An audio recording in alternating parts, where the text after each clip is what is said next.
There's the trick. Alright, so we're back in the garage working on the WK again. So about a year and a half ago, I had clicking noises coming from my front drive shaft as I would slowly go down the road. It would go click, click, click as it was going around. And so anyway, at that time, I replaced the front CV joint on it, and I have another video on that.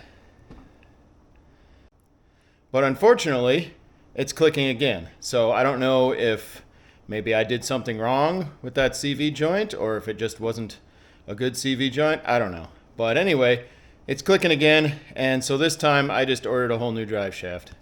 So I got a new drive shaft here to go in it. It's a little bit more expensive. The CV joint itself to replace that was like $40, and the new drive shaft is like $140. I just ordered one off Amazon, because if you get the OEM Chrysler ones, they're like way more expensive. So I don't know. Hopefully this one will last a little longer. But anyway, I'm just going to pull the drive shaft out that's in there and slap this one in. Should be a fairly straightforward process. Alright, so the first thing I'm going to do is get this front skid plate off, because that'll give me a lot better access to the front bolts on the drive shaft. So it's pretty easy. There's 4 bolts. There's 2 up front here and 2 in the rear. And for these front bolts, you don't want to take them out all the way, because if you notice, there's like a keyhole here. So if you just back those out a little bit, take the rear bolts out, the whole thing will slide forward and then come off. So I'll get that taken care of first.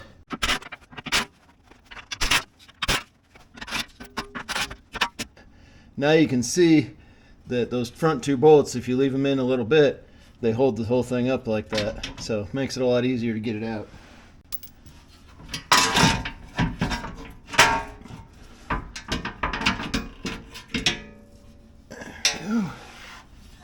Alright, now that we got the skid plate out of the way, you can get a lot better look at the front yoke there, right there.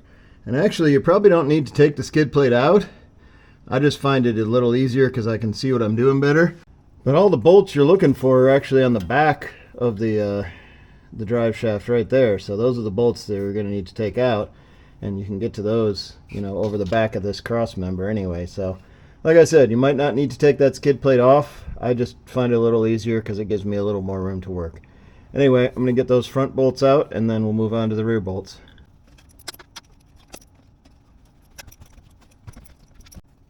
So this is the other advantage. You see I'm reaching around from the front here. If the skid plate was on there, I wouldn't be able to get my hand around this front side here. So definitely comes in handy to have that extra room there, because there's not a whole lot of room to work up in here. So any little bits that you can give yourself to make it easier.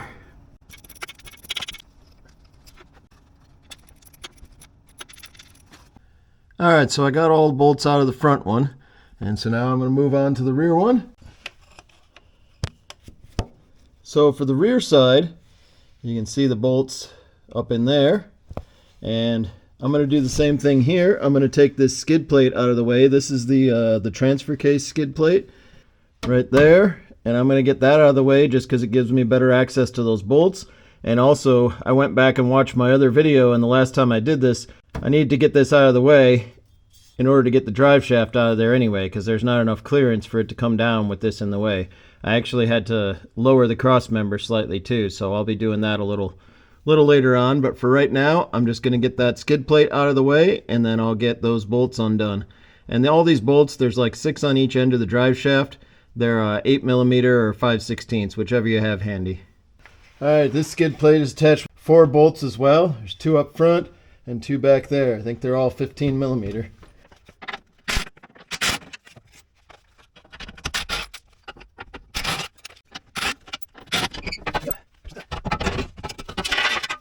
Alright, now that I got that skid plate out of the way, we can get a really good look at the rear CV shaft.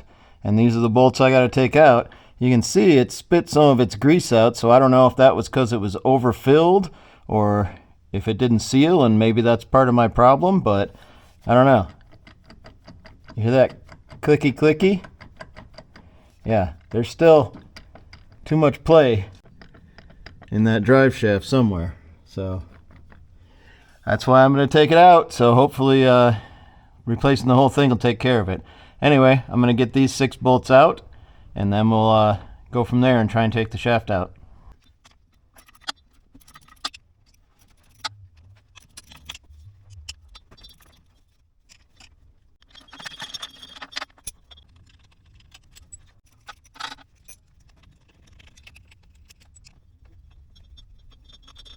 Alright, now the drive shaft should come out.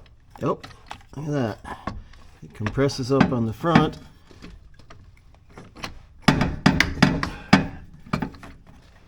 It's still stuck up there on the front, but and then it needs to come out through here, but I'm pretty sure I'm going to have to lower the cross member to do that. Let me get it unstuck from the front first.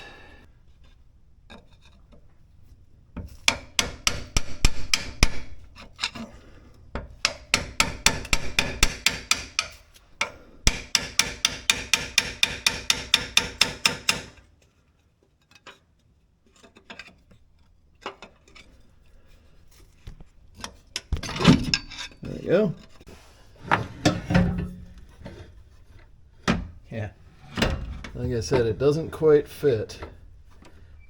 It's so close, but it won't clear the gas tank on the back there because it catches on the cross member.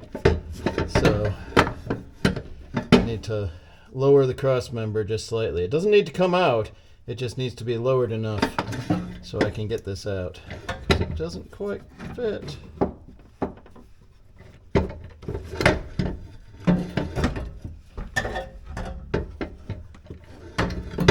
Nope. Alright, so I'm going to get a jack, put that under the cross member to support it, and then I'll loosen it up and lower it down slightly.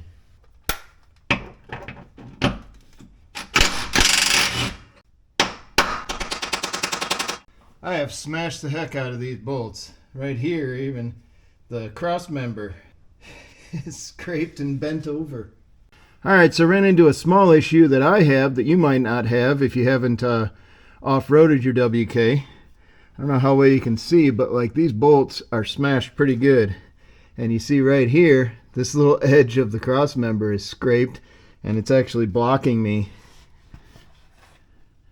from getting the socket on. So I'm going to grab a grinder and grind that little bit of bent metal off. And then these I think I can get if I just pound the socket on, but anyway.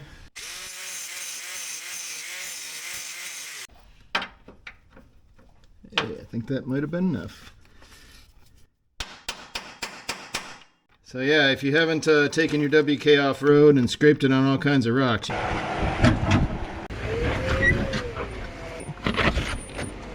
you probably won't have this problem, but we've wheeled this Jeep kind of hard. Hope that wasn't important. So it's not surprising to me.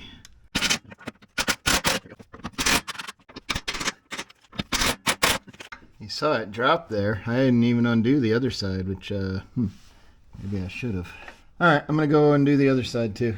Alright, now that I got the all the bolts loosened up, let me let it down just a little bit. Okay. And let's see if that's enough for me to get this drive shaft out.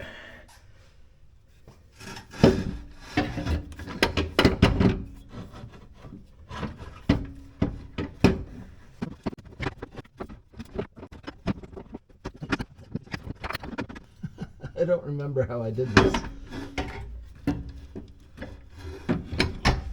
Alright, I don't remember how I did this, so I'm going to go watch my last video and see what I did the last time.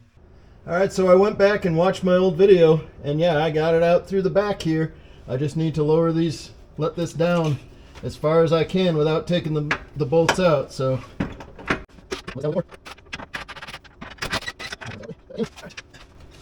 And now we'll let the cross member down even more.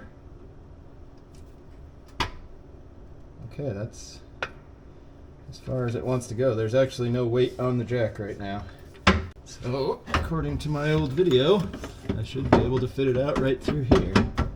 I don't know how, because it doesn't seem like it fits. Interesting.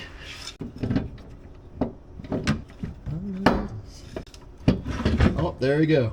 There's the trick.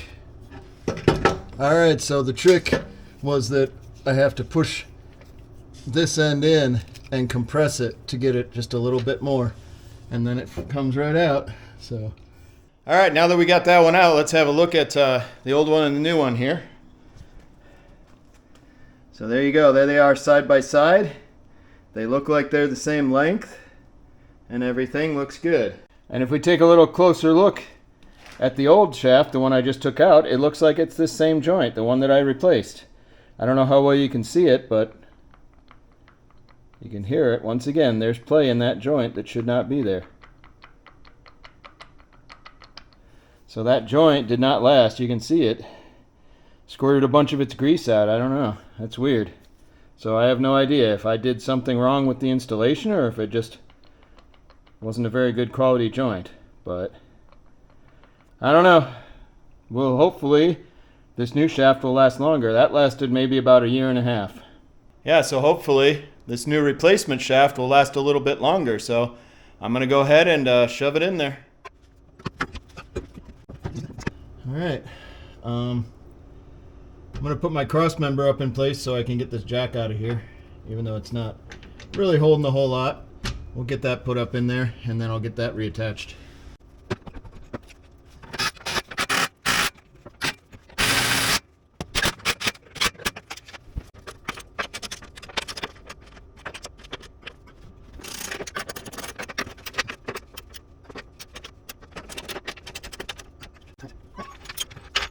Alright, so as they say, installation is the reverse of removal, so I'm going to put the front in first since that's the one I took out last.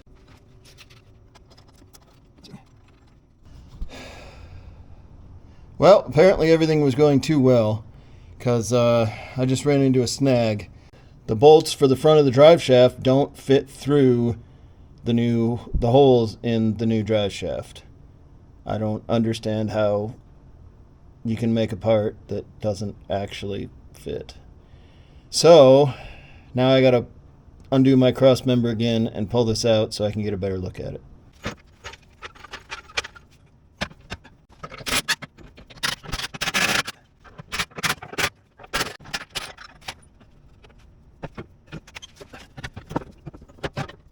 Alright, let me show you the problem I found here. So this is the front side of the drive shaft, and this is the bolt that goes through. This bolt goes right through there, and then it doesn't want to go any further. Aha! Okay. So, this I might be able to fix. It's not as terrible as I thought it was. It's still pretty shoddy craftsmanship. But I think I see the problem, and maybe I can do something about it. What I thought was the problem was that the bolt just was too big to go through that hole. But now that I have it out, I can see it's not too big to go through the hole. This plate is just not lined up right. The whole thing needs to be rotated in that direction. I don't know how well you can see it, but it's like not lined up right. So right there, yeah, so you can see the inner part is not lined up with the outer part.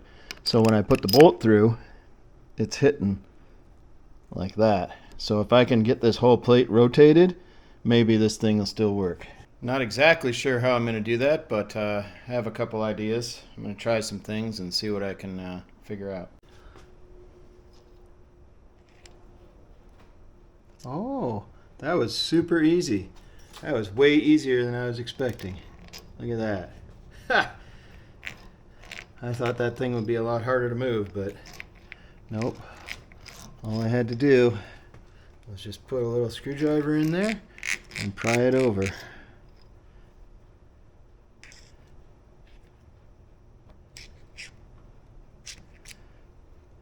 looks real good now.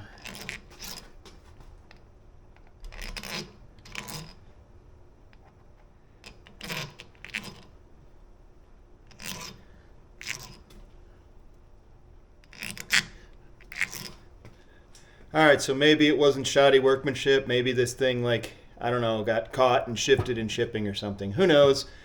Turns out it wasn't that bad. I thought I was going to have to do a lot more work on that to try and move that thing, but just put the screwdriver in and twisted it, and it moved right over. So that's a relief. So now I'll go take it back over to the Jeep and try and put it in. All right, so what I did with the front ones here is I put all the bolts through first, and now I'm going to try and wipe the ends of them off because they tend to get grease on them when they go through these holes. So I'm going to wipe the ends off, and then I'm going to put Loctite on them, because you definitely want to get Loctite on these bolts, because when I was looking for my rattle, my rear bolts were pretty loose. Some of them were like I could turn them with my fingers. So I don't know if that contributed to that thing going bad or not, but you definitely want to get Loctite on these so they don't come loose.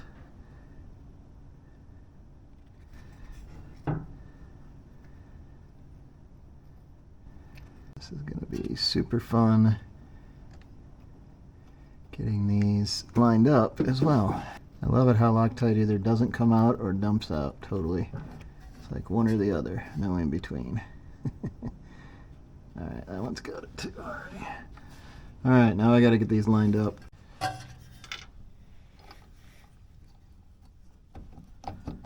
Ooh, did I get one of them in?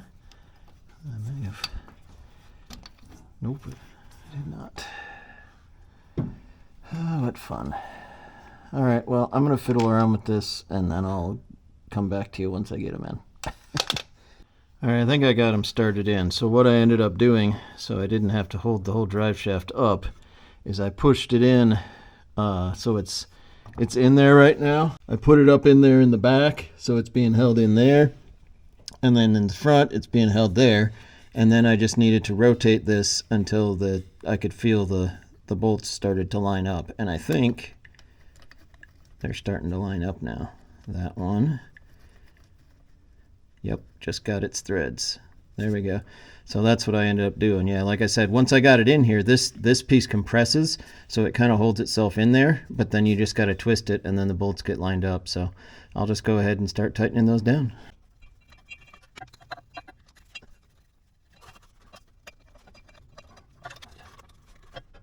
Alright, I think I got the fronts all tightened up as good as I can. Now I just got to do the same thing back here with the rear. But before I do that, I'm once again going to put my cross member back in place so that I can get this jack out of my way, because that'll just give me a little more room to work back here.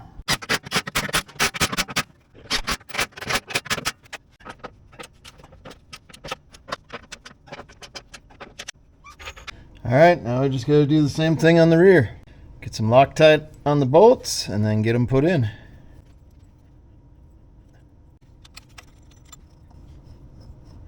Alright, so I need to line them up with the holes, which is way over here and way over here.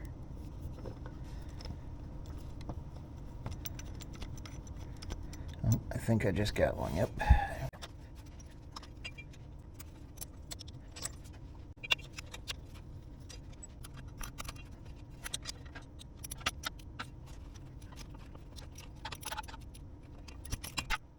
Alright, I got the back one in, and the front is on as well, so now all I gotta do is put the skid plates back on, and then I should be good to go.